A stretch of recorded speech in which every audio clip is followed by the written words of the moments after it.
Well, cheer, y'all. Well, we've reached the point of the Breeders' Cup weekend that we all want to see, and that's, of course, the Classic. It's the Grade 1. It's the ninth race on the card, running a mile and a quarter for the 3-year-olds and up. And this is a much ballyhooed field, deservedly so. This is a great field. And with the defection of Sovereignty for running a fever this week, which I'm really sorry to see because I love that horse and I would probably bet with both hands, regardless of the odds, it becomes a really good betting race, doesn't it? Because now the favorite is Fierceness at 4-1. Not going to stay that way, of course, but it doesn't kind of hints to you that this is maybe a race that we need to take a really close look at because we don't have the overwhelming favorite. And I don't think Sovereignty needed a rabbit, needed pace, or anything to win this race. I just love that horse, and I think he was just the best horse that would have been running in this race. Excuse me, sorry. Okay, so let's take a look at the field. Now we know why contrary thinking is in this race. He's going to be the rabbit, he's going to get the lead. Is he going to be around for very long? Probably not, and he's an easy toss. He's there to give some pace to Sierra Leone. Now, we know Sierra Leone won this race last year and had wicked pace to chase, and maybe there will be some pretty good pace this time, but we'll get to him and we'll talk about Sierra Leone. Fierceness can win this race without a doubt. I mean, he ran a fantastic second to linger on after facing those type of fractions. The only two races he's had at Del Mar was a great second in the Breeders' Cup Classic, and he won the Pacific Classic. He won it from the rail, so we know that probably if they had their druthers, they'd like to see fierceness to the outside, but he obviously can win on the inside. He's proven it. Johnny V is great at nurturing horses and being patient, and Fierceness is a top quality horse, and he can absolutely win this race without a doubt. And he is a very close second to my choice, which is Baeza. And the reason being is I am looking for somebody with upside, always. That's what we look for in races, don't we? Looking for progression. Baeza, I've loved this horse from day one. I was thrilled when he got into the Derby. He ran a great third. He wasn't quite as good in the Belmont, but he didn't get the trip that I thought he would. I thought he'd be closer to the pace. Instead, Sovereignty was, and he won the race. Not to say that Baeza would have won it had the roles been reversed, but what I have seen from Baeza is this is a horse who gave Sovereignty everything he could handle in the Jim Dandy. He ran a fantastic race, and then he came right back in the Pennsylvania Derby, rating right off the leaders, and won there in what was a pretty good field. Doesn't compare to here, that's true. But I think this is a horse that's getting better. I know John Sharefs is a very patient trainer, and when he had this type of mercurial talent, it probably interrupted his plans. He'd like to take a little more time. But the fact of the matter remains, Baeza just keeps progressing. That's what I like to see. The fact that he can rate off the leaders really excites me, and he's back in California. At 15-1, I think he's a steal, and I'm going to go with Baeza. The horse right next to him, Nevada Beach, is another one. If this was the Kentucky Derby, and you were looking at Nevada Beach's running lines, wouldn't you be all over Nevada Beach to win the Derby? Look at those running lines. This is a horse who's getting better with every single start. We love to see that. It just so happens this is a late 3-year-old. But for Bob Baffert, you've got to love the tab, those 6 furlong works, building bottom, and I think Nevada Beach is very dangerous here at 30-1. He's an absolute use without a doubt. Now, Mind Frame I had in the Jockey Club Gold Cup, and yes, he fell off, and we don't know what would have happened that day. But the thing about Mind Frame is I just thought he was the best horse that day, but he hasn't really become the world beater that we thought he was going to be. Has he? I don't think so. I think he's won some good races. I think he's always been in the money. You certainly have to like that. And I went back and forth whether or not to use him at 10 to 1. I think you're getting a pretty good price. But, it seems rather strange to me that Mike Rapoli would have fierceness and mind frame in this race. I can't get past that. And of the two, fierceness certainly has the better pedigree. The running at a mile and a quarter in the Pacific Classic as a prep for this race is kind of the thing that sours me a little bit on fierceness. But mind frame, he hasn't had a race in quite a while. And, those early races in the year, they kind of left more question marks. This is a horse you just wonder about, don't you? After the Belmont, after the Travers,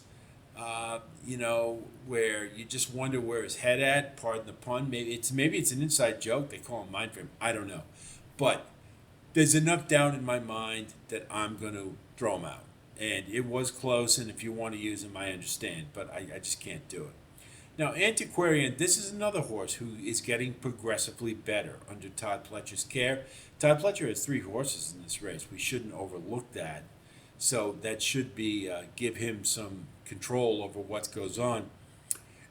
Antiquarian hasn't done anything wrong, but I just don't think he's as good as the other horses. That's really it. That's all it is. I think he won circumstantially the Jockey Club when Mindframe lost his rider.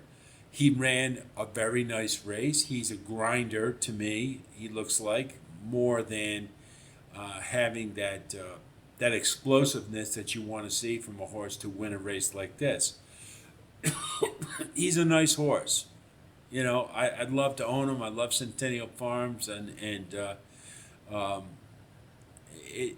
but I just can't do it. I just don't think Delmar sets up right for him. That really is what it comes down to. So I'm going to let Antiquarian go.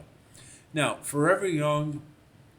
Here's the theory with Forever Young. This is a great horse, and I wish he had run the Classic last year and won it because he would have validated a lot of things. I've always really liked this horse. But here's the thing, and you can take this for what you will, but, every horse has a race that takes a lot out of them, much like a boxer. The Ali Frazier fight, for instance. Ali and Frazier were never the same after the thriller in Manila. Kind of the same thing I'm thinking about with the Saudi Cup. Forever Young and Rainbow Warrior just ran a phenomenal race, and Forever Young was a little short. I think that was 2 great horses giving everything they've got. So, what am I talking about? I think Forever Young maybe left some of it in Dubai or in the Saudi Cup. The last couple races, one in Japan, I think you could probably dust anybody in Japan without any problem. But the race following the Saudi Cup clearly demonstrated to me that this horse isn't quite what he used to be in the Dubai World Cup. He should have won that race. This is a horse who's always fired every single time, and all of a sudden, mysteriously, just didn't have it. So I wonder about that. Now, that said, could he rebound and come back in this race? Sure. But again, in a race like this, where you've got to split hairs, that's enough for me to, I just kind of think he ran the race of his life. I think afterwards is the denouement. I'm just not sure he's the same horse. If I'm wrong, I'll be very happy to see it because I do like this horse a lot, and I think he should have won the Kentucky Derby. So there it is there. So I'm going to leave Forever Young off. I want more value, and I think I've got a better shot with a couple horses have a little more upside. Sovereignty we know is going to scratch. So Sierra Leone, he was pointed for the Whitney, and he won the Whitney. That's Chad Brown. He's a Saratoga guy. You heard me in my comments, the New Orleans Classic, and as well as the race after that, leading up to the Whitney. I said the Whitney is the end goal, and Sierra Leone won the Whitney impressively. It was a nice race. This is a great horse. Great horse. But to me, putting the rabbit in for this horse kind of cheapens him a little bit, if you will. He's won a lot of big races. He's also not won a lot of big races, if you know what I mean. And putting a rabbit in is kind of like saying, well, he's not going to run his best unless he's got a little help. And so, right there and then, I kind of think, well, he's not in Fierceness's league. He beat him, but he had a wicked pace to run to. Fierceness damn near won the race anyway. Um, he's a late runner, and the bigger problem I have is the fact that journalism's going to be right there with him. And I never like to see multiple closers in a race because there's traffic issues, there's a lot of things that can happen. So, am I going to use Sierra Leone? Sure, of course I will, and especially at 8-1. But I'm going to pick him underneath. I think I just don't think the rabbit's enough to put him over the top here. Now, journalism I really like in this race as well, and I would not be surprised if they change tactics a little bit and have him a little more forward in this race. Because we kind of said that all along during the Triple Crown, didn't we? It's like, well, if journalism could attack Sierra Leone and lead as opposed to following him, or as opposed to, seemingly not get the jump that Sovereignty did, maybe the roles would be reversed. I'm not sure, but Sovereignty's not here today. And I thought journalism ran fine in the Pacific Classic. And I think he's training great. I think he's going to be great here. At 10-1, he's an excellent value on a great horse. I'm just going to go with Baeza because he's a little more forwardly placed than journalism, and that's all. Can journalism win this race? You bet he can. I think he absolutely can. I'm just worried about having two closers in the back. That may be a little fine, but this is the kind of race you have to split hairs a little bit. So we're going to go with Baeza. We'll take a look at our wagering strategy. Baeza is the choice to win at 15-1. And we're going to do exactas with 2-1, 2-7, 2-9, and then we'll do a key box with 2 with 1-3. We may even key box or with 2 with 1-7-9 as well. I want to just make sure Baeza is the key. But Fierceness would probably be my second choice in this race, and then journalism, if that helps you at all. Trifecta, we're not going to mess around. We're just going to keep it real simple. 2 with 1-3-7-9, and that's it. Those are my choices to go in this race. I want some prices. I want some value. I think when you send out Sovereignty, and then that kind of leaves you with sort of that Breeders' Cup Classic. Is it Fierceness or is it Sierra Leone, like it was last year? And if I have to choose between the two, I want somebody else. And that I just think it's that kind of race. It's going to be a new face who wins it. So might as well go with a horse I've liked all the time. I like Baeza on the upswing to win the Classic. Hope our analysis helps you with your own wagering strategy. I wish you the best of luck as always. And certainly, if you do like content like this, please like and subscribe. And again, thanks so much to all of you who continue to support us. Always appreciate it. Have heard some great comments, and I thank you all for those of you who have participated. Always appreciate that. Want to keep our community talking to each other.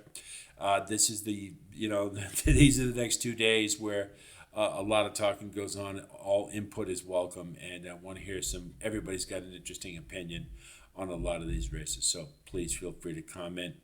So we're going to finish up with the 2 mile races, the dirt and the turf, as well as the filly and mare turf. We will have those for you, so rest assured you'll have them before Saturday. If you're doing your final handicapping, if you'd like to use what we offer, you'll have it available to you. So that's it from here. I'll talk to you soon, and until then, be well.